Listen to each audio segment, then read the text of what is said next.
This is an amazing beer topic to talk about. We like to call them beer theses. Beer thesi? Thesisi? Beer... Thesisize. Theses. Thesisize. Let's go with thesisize. And, happy Halloween, everybody. In the spirit of Halloween, we used to do these amazing Halloween specials. Go back and check those out if you haven't seen them. But, we thought of this one particular topic that I think is really fitting for this spooky Halloween season. And that is, has craft beer lost its soul? And this is something that we are excited to talk about because we got a lot to say, so let's get into it. As you're watching this episode, if a thought comes to you, start writing in the comments. Let us know. I love these episodes are always really interactive, and we love hearing from everybody and your thoughts on these topics. So don't be shy. Let us know what you think down below. We respond to all the comments, so we'll get a conversation going. Buddy, do you have a beer for this beer episode? I do, my friend. I do. It's not necessarily Halloween themed, but it's a beer that we've talked about on a couple of occasions. I thought it would be fitting with going into the more of the winter fall season. And that beer is, my friend, I love it. It's the crisp Aventinus. outside. Oh yes, perfect. No, that's perfect for this. How about you, my friend? What treasure did you find? I got to tell you, I'm a little worried about this. Okay. I'm a little concerned. So, a couple of weeks ago, Alessandro came up to visit me for my 40th, and he brought me a beer that from Bad Seed Brewing that our friend Peter at Master of Hoppets had brewed. And so I've been holding on to this one and thinking, when am I going to feature this on the channel? And this is as good of a time as any, because if we're talking about have craft beers lost their soul, then, you don't get more craft than these guys. These guys are legit. They're the real deal. So opening something from them to sort of represent the positive side of this conversation, I think, is the way to go. But also, it's a perfect for Halloween because it's the Dark Rain Imperial Stout aged in Heaven Hill bourbon barrels for 25 months. And the reason that I'm worried about this is because it's 14 freaking percent ABV. I have never drank a beer that is 14% ABV in my life. I don't know if this classifies it as liquor. I don't know if I'm going to make it through this episode, but let's see. Either way, thank you, Peter. Tusen tak. Thanks, Peter. If you're watching this, Peter, thanks, man. This beer has traveled from Denmark to the U.S. up to Canada, so it's been around. It's coming from, thanks for providing us with this, man. So you know what? As we pour these beers out, I'll let you get started, buddy. Do you have on this topic? Oh, my God. What happened? Oh, my God. It exploded. Oh my God, it's so rich. It exploded everywhere explosion. Like it's shot. Did it just explode on the table? I'm soaked in the beer. That's wonderful. See, it's only the beer it's desk, so sticky. And now it's you too. It's all over the microphone. Oh my God. Oh, it's so delicious. Okay. Here we go. Oh, it's just like pure engine oil, like the Oladu. Oh Jesus, this is gonna be rough. It's funny you mentioned that when I received it. That's what I was picturing. Just because that's the closest thing I've had. Wow. Oh my God, it's everywhere. Okay, cheers, buddy. Cheers. So, man. what are your initial thoughts on this subject? Do you think that overall craft beer has lost its soul? No, I don't think so. I think, and this might be controversial, my friend. Oh wow, like you're having a beer moment there. I'm sorry, I'm listening. I'm having such a beer moment. I think Oh my I don't God, think okay. I don't think it's craft beer that has lost its soul. I think it's the beer drinkers that have. Oh, Yeah. zombie beer drinkers. I like Yep. it.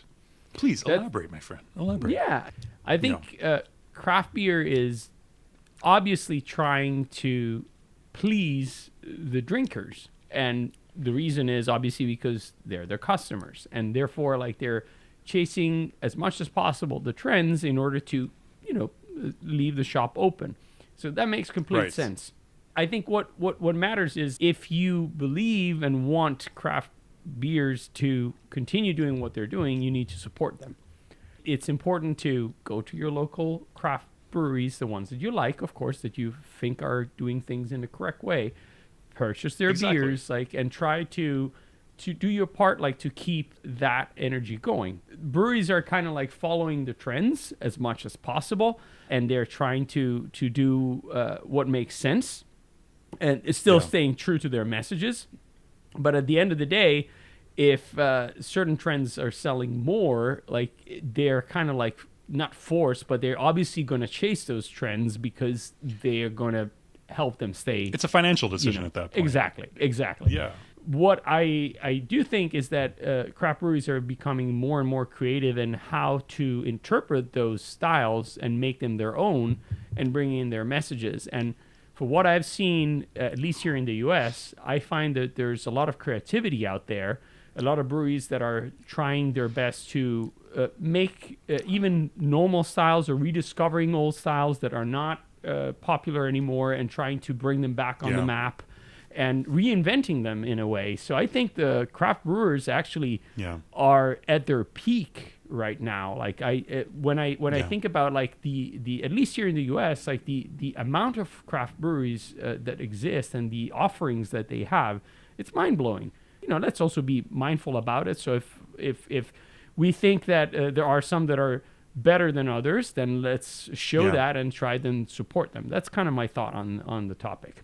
What do you think, my friend? Yeah, that makes perfect sense. I think there's two sides to this conversation. I think you're absolutely right that the brewers are at their peak right now.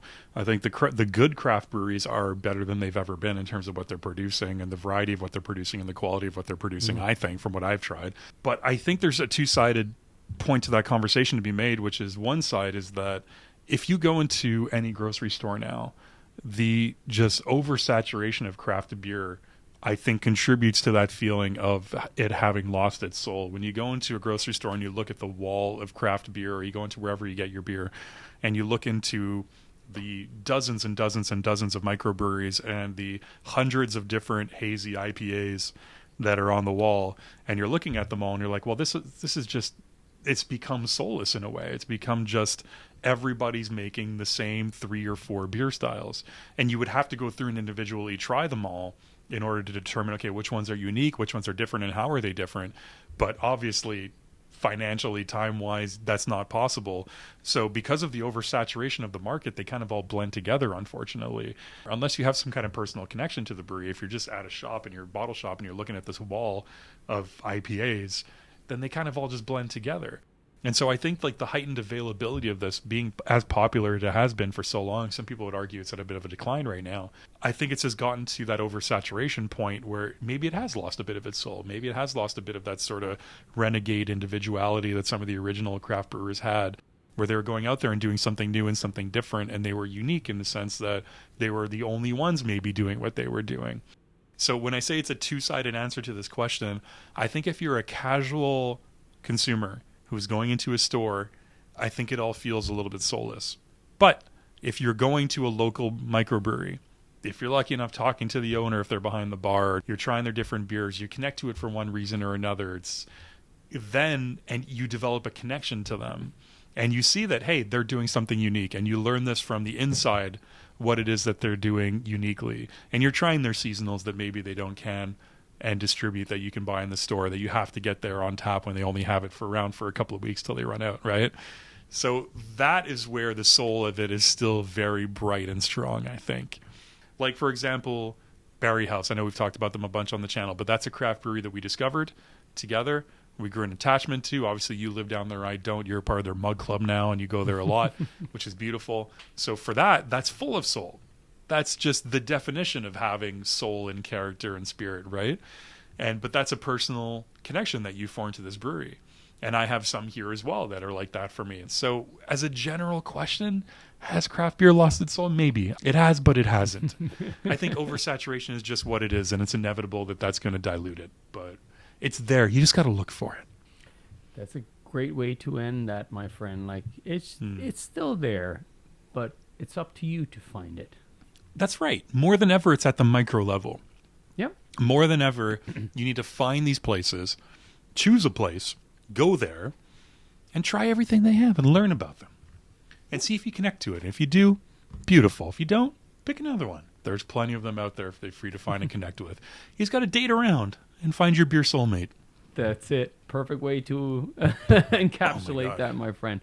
The beauty of it is, just like you said, there are so many right now, and because there's so much information, and it's a lot of people are venturing in this adventure of brewing, which is going on for a very long time, but it's always new and different because you are bringing to the table your interpretation of whatever that style might be, right? With the ingredients that you have available. Yeah. There's a lot there. The question is that something you connect with? And holy crap, Peter, this beer. Oh my God. I've taken maybe 4 sips. I'm already buzzed. It's intense. Not only am I just sticky and my arms are sticking to my beer desk, but wow. I don't even know. I don't even have the vocabulary to describe this beer, man. I would love to tell you about this. Like, you could just smell the bourbon on it, but in such a nice balanced way. And then there's kind of like a molasses chocolate character to the aroma. And you take a sip. There's no alcohol on the taste of this beer, by the way. Nothing. It's smooth. But then there's that beer warming effect where you feel it just go down your chest.